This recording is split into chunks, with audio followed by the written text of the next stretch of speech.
শ্রীল সুখদেব গোস্বামীপাদ ভাগবতের দ্বাদশ স্কন্ধে বলছেন, শোনো পরীক্ষিত, কলিযুগে মানুষ ক্ষুধা তৃষ্ণায় কাতর হয়ে কষ্ট পাবে এবং তাদের মানসিক দুশ্চিন্তায় সবসময় জর্জরিত থাকবে।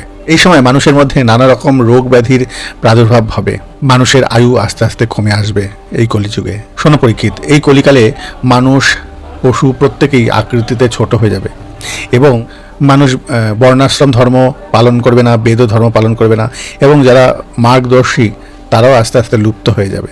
এই কলিযুগে ধর্ম ভণ্ডদের ভ্রষ্টাচার দিন দিন বৃদ্ধি পাবে। যারা সমাজের রাজা তারাই দস্যুবৃত্তি করবে, চৌরবৃত্তি করবে, ডাকাতি করবে। যারা শাসক তারাই শোষণ করবে। এই কলিযুগে মানুষ আস্তে আস্তে চুরি করবে, মিথ্যাচার করবে, নিরীহ মানুষকে হত্যা করবে, নারীদের উপর অত্যাচার করবে। এইগুলো একটা স্বাভাবিক ক্রিয়া হয়ে যাবে।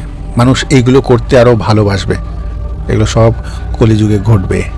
সূত্রিভ্যাম ব্যাধিভিশ্চৈব সন্তপ্য স্যান্তে চ চিন্তয়া ত্রিংশদ্বিংশতির্বর্ষাণি পরমায়ুকল নৃণম ক্ষীয়মানেষু দেহেষু দেহিনাং কলিদোষতঃ বর্ণাশ্রমাবতাং ধর্মে নষ্টে বেদ পথে নৃণম পাষণ্ডা প্রচুরে ধর্মে দস্যু প্রায়েষু রাজসু চোর্জনেতা বৃতা হিংসা নানামৃত্যা শিবৈর্নিষু।